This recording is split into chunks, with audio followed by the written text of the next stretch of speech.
안녕하세요. 일하는 서울시민과 함께하는 서울노동거의 센터입니다. 저는 노무법인 노동가인권 임득균 노무사입니다. 반갑습니다. 지난 영상에서 경비 청소 노동자의 근로시간, 휴게시간, 산업재해에 대해서 한번 알아봤습니다. 못 보셨으면 옆에 있는 걸로 보시면 좋겠죠? 이번 편에서는 입주민 갑질이 발생하는 경우 어떻게 대응해야 될지, 입주민 갑질을 넘어서서 내가 잘리는 경우에 어떻게 대응해야 될지를 한번 알아보도록 하겠습니다.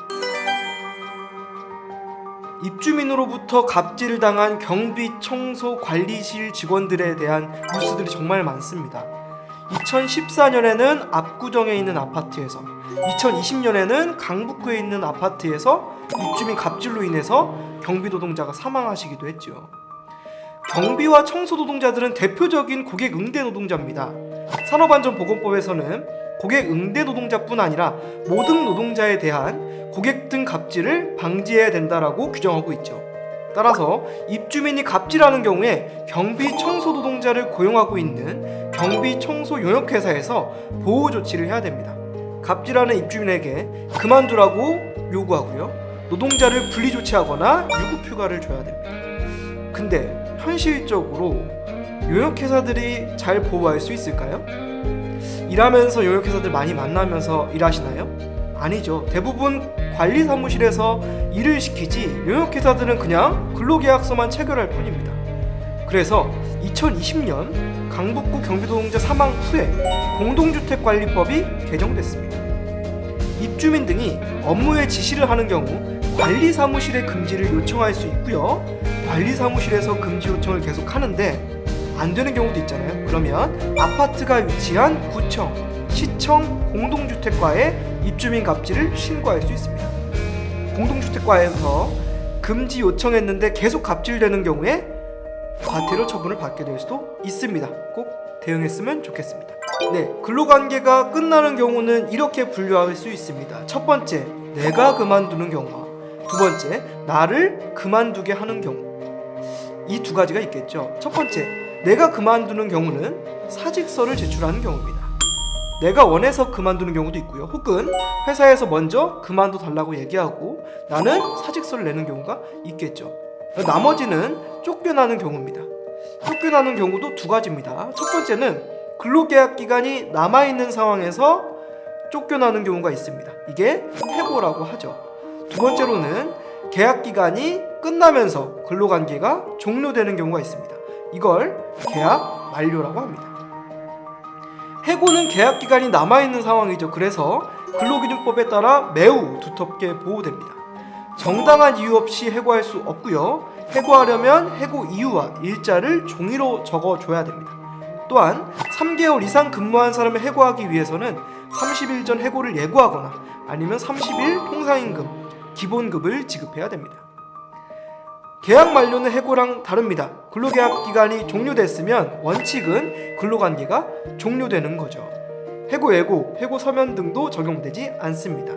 경비노동자, 청소노동자들의 대부분은 3개월, 1년 미만의 단기 계약을 체결하면서 근무하고 있습니다.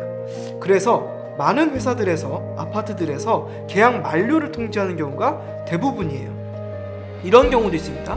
3개월 단위로 8차례 이상 계속 계약을 해오고 있어요. 근데 갑자기 계약을 거부하는 겁니다. 이 경우 어떻게 대응해야 돼요? 법원에서는 갱신 기대권이라는 표현을 써요. 근로계약서, 취업규칙에 일정 기준에 따라 계약을 갱신한다는 규정이 있거나 이런 내용이 없어도 아까 전처럼 수차례 계약을 반복 갱신해서 근무해 왔고 동료도 다 계약을 연장되는 상황, 더군다나 나보다 나이가 많은 사람도 계약이 연장됐어요. 근데 나만 계약이 종료됐다. 이상하죠. 이 경우 웬만한 경우 갱신을 기대하고 있었다라는 계약 갱신 기대를 주장할 수 있습니다. 계약을 갱신될 거라고 생각했다면 회사는 합리적 이유 없이 계약 연장을 거부할 수 없습니다. 이 합리적 이유는 회사가 증명해야 돼요. 보통 회사는 이렇게 얘기합니다. 입주민 민원이 많았다. 그러면 입주민 민원이 얼마나 많았는지, 그 민원이 몇 건 있었고 그 이유가 노동자의 문제이며 이로 인해서 손해가 발생했다는 점, 이 모든 것들을 회사가 입증해야 됩니다. 계약 만료 시점에 용역회사들 어떻게 합니까? 와서 사직서 제출하라고 하죠. 이 경우 모든 동료들이 다 계약을 종료하면서 사직서를 쓰고 다시 계약 연장해 줄 거야, 이 정도라면 어쩔 수 없이 써야겠지만 나한테만 와서 당신 잘못한 거 있죠? 민원 많던데요? 사직서 쓰세요 라고 한다면 거부하셔야 됩니다. 주의할 점은 계약 만료 시점에 용역회사에서 사직서를 제출하라고 하죠. 이 경우 모든 경비 청소 노동자가 사직서를 다 작성하고 계약 연장해 준다고 하면 사직서를 제출해도 됩니다. 이런 사례가 있었어요. 경비 노동자가 16명이었어요. 16명한테 사직서를 쓰라고 합니다. 이 중 일부에 대해서만 사직서 썼으니 너 나가, 나머지는 그냥 연장해 줄게, 이런 사례.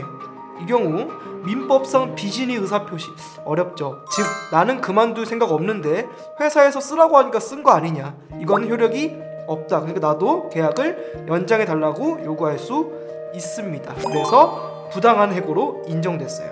나한테만 와서 입주민 민원이 많으니 사직서 제출하세요 하면 거부하셔야 됩니다. 이런 상담 너무너무 많거든요. 좀 답답합니다. 이 경우 사직서를 쓰는 순간 내가 원해서 그만두는 경우가 돼요. 이 경우에는 부당해고로 아무리 억울하다고 다퉈도 인정되기 매우 어렵습니다. 꼭 사직서를 쓰지 말고 먼저 상담을 해주셨으면 좋겠습니다. 나의 의지와 상관없이 그만두게 되었다면 3개월 이내에 내가 일했던 근처에 있는 노동위원회에다가 부당해고 구제 신청을 해야 됩니다. 꼭 기억하고 대응하셨으면 좋겠습니다. 비자발적으로 그만두면 받는 실업급여, 나이가 많아도 받을 수 있을까요? 실업급여는 4대 보험 중 고용보험에 속해 있습니다. 실업급여에 대한 보험료는 노동자가 일부 부담하는데요. 만 65세 이후에 신규로 입사하면 실업급여에 대한 보험료를 내지 않습니다. 따라서 만 65세 이후에 신규 입사하고 나중에 비자발적으로 그만두더라도 실업급여를 받을 수가 없어요. 그럼 이 경우는 어떨까요? 동일한 아파트예요? 용역회사 계속 많이 바뀌죠. 만 65세가 넘었는데 용역회사가 바뀌었습니다. 이 경우 나중에 그만두고 실업급여 받을 수 있을까요? 비자발적인 경우는 받을 수 있습니다. 한 아파트에서 계속 근무하면서 용역회사가 바뀌더라도 이 공백이 없다면 고용보험이 계속 가입됩니다. 이 아파트에서 비자발적으로 그만두게 되면 실업급여를 받을 수가 있는 거죠. 또한 아파트를 이동하더라도 고용보험 중 실업급여분이 가입되어 있는 상황에서 하루라도 단절이 없다면, 즉 퇴사한 다음날 바로 다른 아파트에서 근무한다면 고용보험 중 실업급여 부분이 계속 가입됩니다. 이 경우에도 나중에 비자발적으로 이직 시 실업급여를 받을 수가 있습니다. 실업급여를 받을 수 있는 조건은 두 가지입니다. 첫 번째, 18개월 이내 180일 이상 고용보험에 가입되어 있을 것. 두 번째, 비자발적 이직일 것입니다. 여기서 180일은 고용보험료를 내는 기간을 의미합니다. 청소노동자가 주 5일 일한다면 주 6일 돈을 받는 거죠. 그러면 7개월 이상 근무해야 됩니다. 경비노동자는 24시간 격일제로 이틀 모두 고용보험을 내기 때문에 6개월 이상 근무해야 됩니다. 비자발적 이직은 나는 그만둘 생각이 없었는데 그만되는 경우죠. 해고를 당하거나 계약 만료되거나 아니면 권고사직 당하거나 모두 포함됩니다. 다만 계약 만료 시 내가 먼저 계약 연장 안 할래요 라고 한다면 자발적 이직으로 보기 때문에 비자발적 이직이 아닙니다. 또한 무단결근 일주일 넘게 하면 일할 생각 없는 거죠. 이 경우도 실업급여를 받을 수가 없습니다. 내가 그만두더라도 실업급여를 받을 수 있는 경우가 있습니다. 대표적으로 직장 내 괴롭힘을 당했다. 그래서 노동청에서 인정됐는데 회사에서 아무런 조치를 하지 않는다. 이 경우라면 내가 먼저 그만둬도 실업급여를 받을 수가 있고요.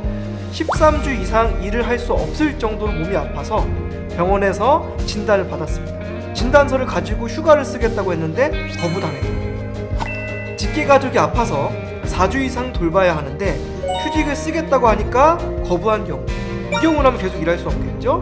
실업급여를 받을 수가 있습니다. 아니면 가족과 같이 살기 위해서 왕복 3시간 이상으로 이사한 경우, 임금이 체불된 경우처럼 다른 사람들도 이 상황이라면 그만둘 거야 라는 게 인정된다면 실업급여를 받을 수가 있습니다. 네, 이번 영상에서는 입주민 갑질 대응 방법, 계약 만료 해고 대응 방법, 실업급여에 대해서 알아봤습니다. 상담을 하고 싶다면 아래 전화번호로 연락 주시면 되겠죠. 무료 노동 상담이 가능합니다. 네, 2023년은 노동하는 사람들한테 더 좋은 한 해가 됐으면 좋겠습니다. 네, 그럼 이렇게 마치도록 하겠습니다. 감사합니다.